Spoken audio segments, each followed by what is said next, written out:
Hey there, everybody. It's a baseball algorithm review for Sunday, May 22nd, 2022.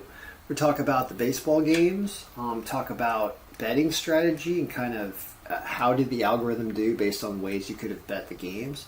And then we're also going to take a look at tomorrow. Here's Monday, a preliminary look at Monday with, of course, a bunch of expected and not finalized or confirmed information yet, but it's something that we'll glance at and discuss because that's what it's set up for.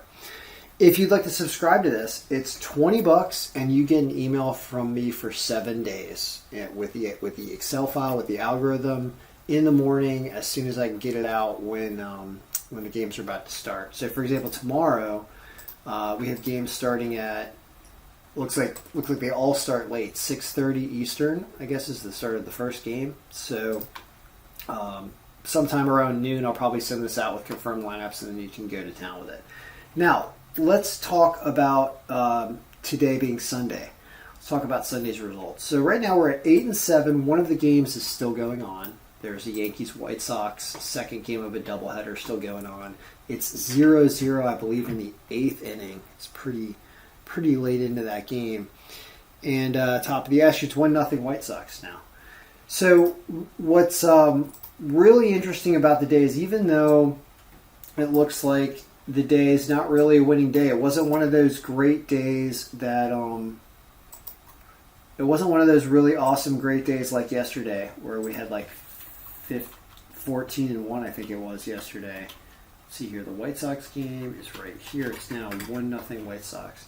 So, like, for example, yesterday was unbelievable. Like, if you bet any of these teams to win, you won except for the second game of the Mets doubleheader. Talk about a game to lose all day. It's just the second one of a doubleheader. So you probably, wasn't even available in the morning. This day was not like that.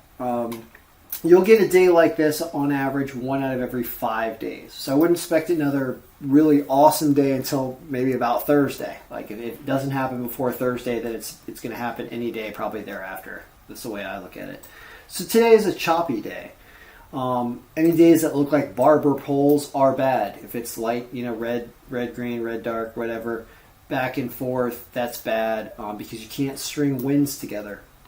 So what happened? Well, Milwaukee blows a weird game to Washington, and Washington just outscores. I mean, they were the number one pick by the odds makers as well, and clearly they just got spanked. So stuff will happen. It's one of the reasons you just don't win every day, is this happens frequently. Now, the Dodgers blow a game late. They led for a lot of this game. It got tied. Philly made it happen and won in extra innings. That's a tough break, but you had a team that was leading for most of the game. Toronto loses to Cincinnati at a really amazing line. At least we had St. Louis and Houston above Toronto because, wow, the odds makers had Toronto as the second pick of the day, basically. And they go down. Cleveland goes down to Detroit. Yankees go down in the first area of this doubleheader. What I noticed interesting here was that we had only 2 runs predicted for the Yankees in this game and only 3 runs predicted for them down here for some reason. And sure enough, both of these games looking like overs. This was an over. This was a 3-1 White Sox win. And this game 0 or 1-0 in the 8th. This one where it only predicted the Yankees to win 3. So when it's really projecting low-scoring runs, those games going under. If a team that wins is only supposed to score a few runs, then clearly under 9, which is what was available, was a great pick in both of those games. So there's that interesting thing showing from the algorithm. Then there's the Angels do win 4-1. They hit their projection and they win and they cover. Minnesota comes back from down 6-0 to beat Kansas City in the 8th. I believe it was 6-0 in the 8th. It was either the 7th or the 8th. I think it was the 8th. Insane. The line that you must have been able to get on Minnesota when they were down, 4, 5, 6 in like the 7th inning, you probably could get plus 1,200 on them or something crazy. And sure enough, they come back to win. They made me up money betting today, this game. I didn't bet it live, unfortunately, because I was being a parent and watching my kid play hockey and busy throughout the day. I wasn't focused on it like I could have been if I was really sitting in front of a computer. But what must have been available on that game is fascinating. It's one of those things where you can really take advantage of odds when you're paying attention to live betting. San Diego underdog crushes it. They didn't. No, they didn't have 2. They had 11 runs. I got that wrong. Sorry, let's fix that. I have their runs wrong. San Diego got that final score was 11-2, right? Or 10-1. No, it was 10-1. I think it was. I'll double check my scores. Sorry, I just remember that. Let me just double check, make sure I have stuff right. San Diego won that game 10-1. Yeah, sorry. So I hope I have all my scores updated correctly here. 7. Seattle lost 4-8. Yeah, so San Diego's an underdog and wins. Seattle loses this, I believe, in extra innings, right? Or at least in the 9th. Seattle lost this game to Boston in 10. So they lost it in extra innings. They fought hard. They were down a couple times. So it's not a bad underdog pick, even though they managed to weirdly lose by more than 1 due to a grand slam in the 10th. Yankees not supposed to score a lot. Look like they're probably losing again here. They're now down 2-0 in the 8th. So what's really interesting is that doing the micro betting strategy of betting all types of outcomes that this algorithm is predicting still managed to have me win some interesting picks. And had Arizona won, I was up a lot of money today. And there's still games going, so I don't know what I'm going to finish at. But Miami winning 4-3. I mean, predicting these games, look at this. Predicting 4 runs, they win by 1 down here. That's really good. It was predicting apparently the Cubs winning. I guess I read it wrong, and they do win by 1. Tampa Bay weirdly blows a game to Baltimore. They were up 6-4 in the 9th. They blow it and lose it in like the 11th, I think. Amazing loss right there. Mets win that game 2-0 in weird weather, which has been weird Colorado weather. And it's not that bad. There's things that you wouldn't have expected to lose that the algorithm, couldn't avoid, but there was also some good wins in it. And, it's looking like 8-8, but like I said, looking at interesting run things makes it not as bad of a non-predictive day as you would think. So let's now talk about the new day. All right. So this is Monday now. So you look at Monday, and you take it with a grain of salt at this point because we don't have confirmed lineups. We've got expected stuff in here. It is showing 3 underdogs of Colorado, the Mets, and Oakland, but with low margins.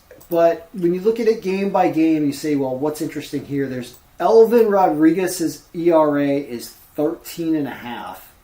That's crazy. Did he pitch last year? Nope. Did he pitch in AAA? I don't know. So this could be really interesting in terms of runs for Minnesota if this guy starts.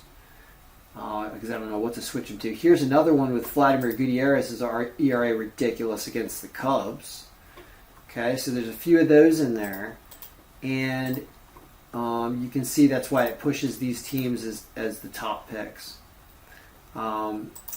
So anyway, if you're interested in subscribing, you get the email. You get the more current version of this every morning, and then update lineups yourself as they announce lineups throughout the day, because that's how you get this thing more accurate. And it's just, sometime between now and Thursday, it's going to have one of these days where it misses like only 1 or 2 games tops, and you might hit like the top 7. It's going to have something like this, right? Which did something around the top 9. It flips around when you redo stuff. I mean, you just look historically, you can start to see what kind of days you have. 5-3. No. Yeah, that's another really good one, where it hits 10 out of the top 11. No. Okay. Bet awful. So you can have a day where you get destroyed. So that's why you can't bet your entire bankroll right down the list on the same thing. You have to bet a ton of different things to equally distribute out the projections of what's going on. That's the fundamentals of what I'm doing in the micro betting strategy, and that's why I keep winning a little bit every day and then flirting with massive payouts, almost losing games. To prevent some massive payouts from happening, but that's not going to happen every day. Also, it just takes more trial. So I'm really having fun watching what's going on. 12-5. So yeah. Anyway, we'll see if this is the only video and you don't subscribe and you don't purchase and get a copy of this. If you do some things tomorrow, it would be above this line. So it's Minnesota, Dodgers, Cubs, Rockies, this Yankees line is further down than the odds makers have it, so it's not as strong as you think. The Mets, and then maybe all the way down to St. Louis. And then everything else is kind of pick'em games, and if you want to do another underdog, it's Oakland.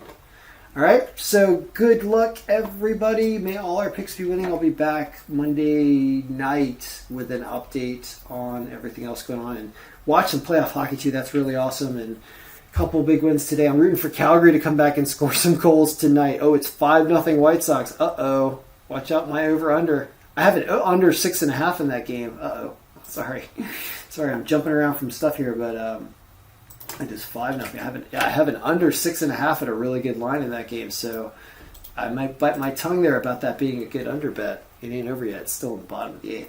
All right, so guys, good luck, everybody. Mail your picks.